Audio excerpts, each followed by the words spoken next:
Hello, everyone. Welcome to this week's lecture on Taoism. Our first session will be just an introduction to Taoism.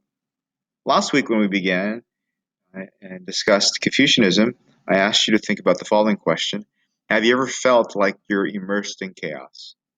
And maybe now the question makes a little more sense after having discussed Confucianism. This week, the question I'd like you to keep in the back of your mind as we review Taoism is the following. Have you ever felt like you're out of sync with life, that you're not quite aligned with it, that you're not quite in harmony with it? Okay, so what do you associate with Taoism? If you are not familiar with Taoism, if this is something that's completely new to you, nothing may come to mind.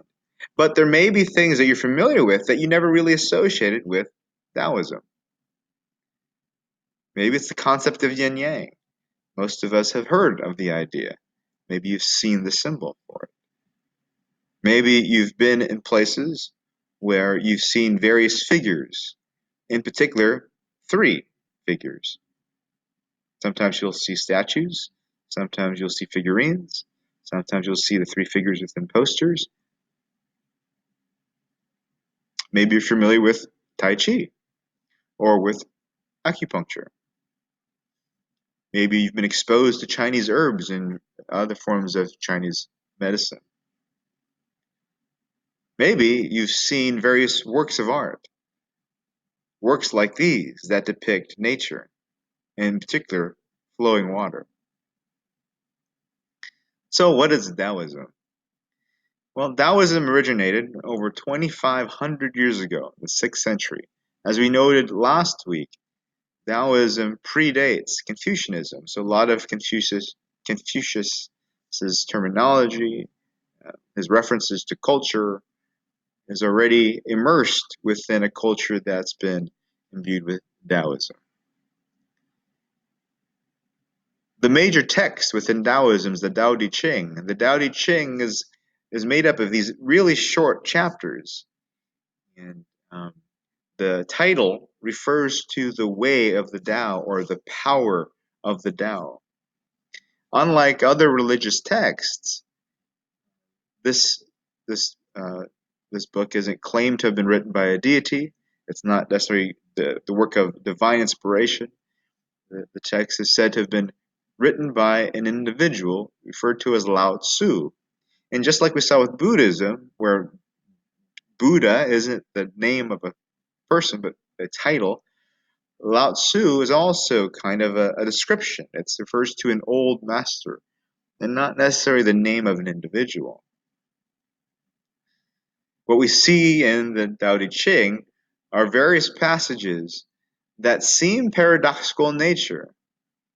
And what they often do is they often provide a sense of ambiguity.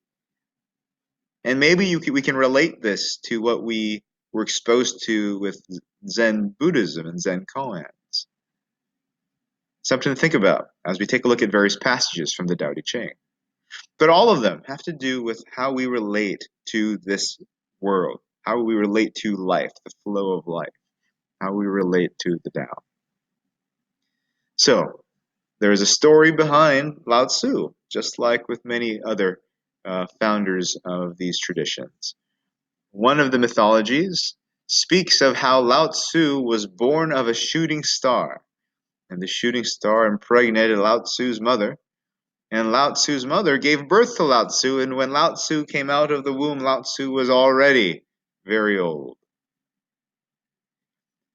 Lao Tzu is said to have worked for a long time as a civil servant, working for the government, but eventually being discouraged by the corruption that he saw within the government, he eventually decided to leave.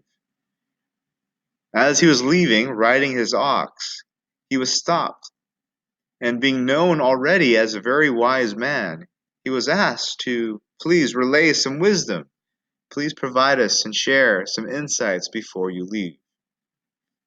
Lao Tzu obliged, and is said to have then written the Tao Te Ching, the entire Tao Te Ching, in only 3 days. So, as a mythology, what you might want to think about is how people are experiencing the words of the Tao Te Ching. If this is the story they give to Lao-tzu's origin, though we might not call the Tao Te Ching the work of divinity, you might get the feeling that those who read the Tao Te Ching experience it as something from the heavens. You may see it or experience the Tao Te Ching as great wisdom, having come from somebody that was always old, right? Maybe always wise. These are the things I'd like you to think about, right?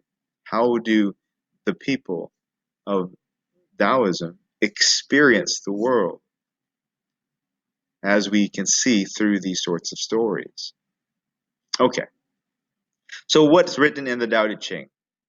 Well, we need to ask the fundamental question, how did Lao Tzu see reality? When he opened his eyes, like the Buddha did under the Bodhi tree, what does Lao Tzu see? Lao Tzu sees one thing only. It's the Tao. But he sees a property of the Tao. He sees that the Tao is made up of opposites. What we'll talk about in this session is the nature of the Tao. And in the next session, we'll talk more about this idea that the Tao is a relation of opposites. So, the Tao. From chapter 1. The Tao that can be told is not the eternal Tao. The name that can be named is not the eternal name. The unnameable is the eternally real. Naming is the origin of all particular things. Free from desire, you realize the mystery. Caught in desire, you see only the manifestations. So how is the Tao being described here? This should sound familiar. This should feel familiar. When we looked at Hinduism, we looked at Buddhism, the major concepts, the major ideas of ultimate reality were all kind of described in this way. Hinduism and the idea of Brahman, Brahman's beyond words. Buddhism and the idea of Nirvana, Nirvana is beyond words. Here too, we see that the Tao is beyond words. And once you name it, you change it, right? Once you name it, you limit it. The last section here, free from desire, you realize the mystery. Caught in desire, you see only the manifestations. What might that refer to? What might it refer to be free from desire? How might you then realize the mystery? Why would you want to realize the mystery? Next. So though the Tao can be difficult to describe, since it is the ultimate nature of reality, a few ways for us to grasp it, to get a handle on it, would be to think of the Tao as the way, right? The natural way of something, way of the world, way of reality. To see the Tao as the natural pattern of life. To see the Tao as the unfolding of everything, as the inherent process that we are part of, the process of the world, of reality that we're part of. So we're going to elaborate on these things and try to make sense of them for ourselves here. So here's Lao Tzu experiencing life, and what does he notice about life? He notices that life seems to be intelligent. And what does that mean? If you take a look outside your window, you see trees, flowers, bushes, you see birds, you see animals, squirrels going here and there. And they all seem to be very intelligent. The trees can grow without anybody training them. Flowers, grass, they all seem to flourish without being taught how to bloom. Birds seemingly know where to go depending on season, and they seem to be able to travel within the most optimum paths. You cut your skin, and your skin will automatically start to regenerate without you saying, hey, skin, do that, without you training your skin to do this sort of thing. So it feels as if, for Lao Tzu, that the world is naturally intelligent. It's imbued with intelligence. Even the web of life itself, and how all creatures and all plants seem to have this balance that allows everything to function well and survive. That's an indication, he says, of intelligence. Right? Mother Nature seems to know what it's doing. The second thing he notices about the Tao is that there seems to be a natural pattern to it. There seems to be a natural flow to it, right? You take a look at the oceans, the waves come in, the waves go out. You take a look at the heavens, and the sun rises, the sun sets, right? You see the moon, and then you don't see the moon. You take a look at nature and trees and all the vegetation around you, and it seems to change within a pattern that we call seasons. So there seems to be a natural ebb and flow to life, a natural pattern to all things. So what we then can say is that the Tao is this natural intelligence. The Tao is this natural flow of things in the world. So the idea of referring to it as the way means it is the way of things. It is the natural way of life. It's the natural way of the universe. The great Tao in chapter 30 flows everywhere. It may go left, it may go right. All things depend on it for life, and it does not turn away from them. So maybe you can get this feeling of the Tao being kind of like a river. It flows everywhere. It can go in which direction, whichever direction. You don't know per se, but everything depends on it. It is the source of all life. And it's not judgmental, right? It does not turn away from things in the world. It accomplishes its task, but does not claim credit for it. Right? So the natural way of reality, natural way of the world is it's egoless. It's not about any sort of accomplishment. It's about doing. It's about being. It clothes and feeds all things, but does not claim to be master over them. So if we think about this river analogy, right, the Tao is this natural flow of the world, the natural way of the world. And the way of the world is to, give life, is to clothe life, is to feed life. Birds are able to feed themselves. Squirrels are able to feed themselves. Natural animal kingdom knows what to do to feed itself. They don't have to go to a grocery store to do that. It's part of the natural way of the world. So a lot of Taoist practices is about harnessing this force, this natural power of the flow, kind of like harnessing the natural power of a river. The term is Dei, right? Hence the book is called the Tao de Ching. Dei, the inherent power of the Tao. Or if you want, you can think of it as the inherent virtue of the Tao. If you're not familiar with the term virtue, think of virtue as the characteristic that allows something to be excellent. So to harness the virtue of the Tao means harnessing the characteristics of the Tao that allows us to excel. So your text separates various practices within Taoism based upon different ways people have tried to harness the virtue of the Tao. In one way, we can see various practices that are specifically meant for harnessing the Tao for physical purposes, for the body, right? A key concept in this sort of approach is the notion of qi, qi being the breath of life. It's the aspect of the Tao that moves us, that keeps us alive.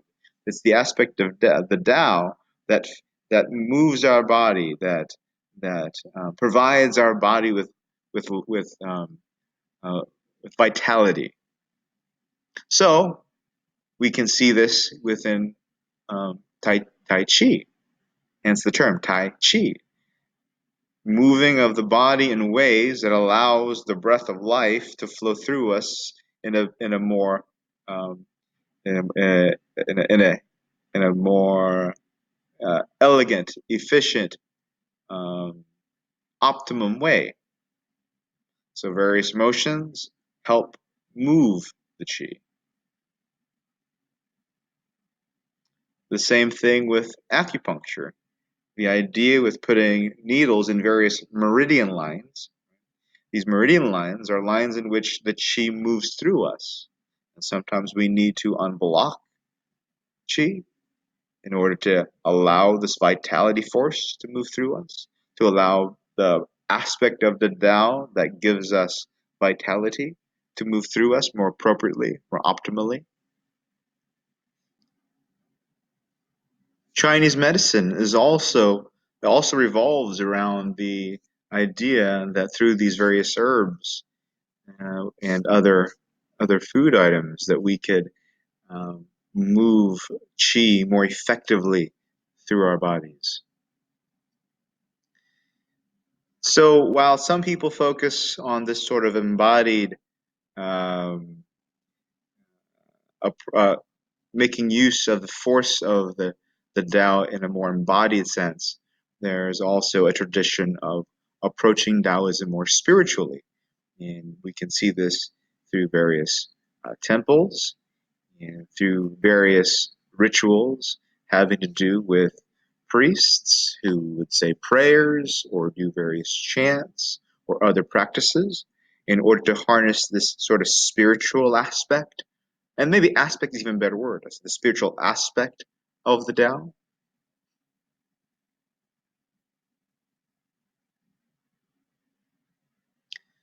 Of particular importance within this sort of spiritual tradition are the three pure ones. And oftentimes, if you go to um, supermarkets, Asian supermarkets, Chinese supermarkets, you'll see these sorts of artwork where they prominently feature the three pure ones, or you may see these various figurines of the three pure ones. They look like older wise men. This was a prominent fixture in my home growing up, being Chinese.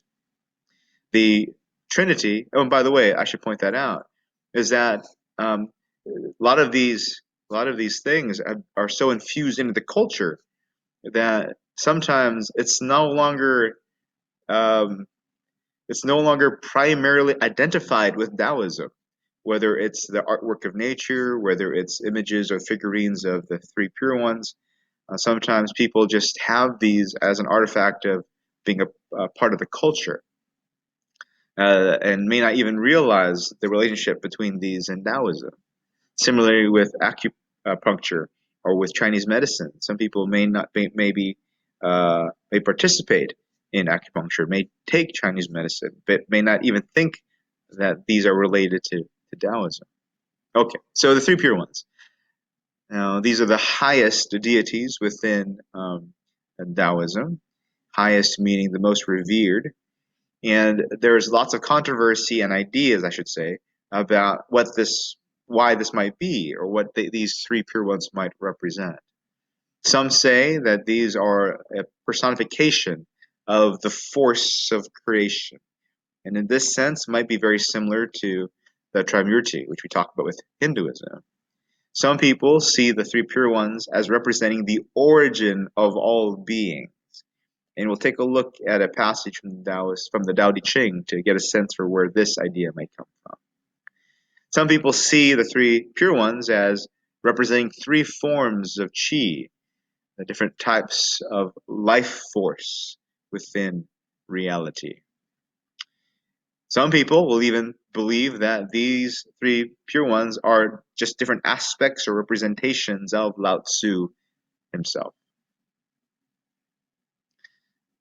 So, the Tao Te Ching does not really provide explicit references to the three pure ones.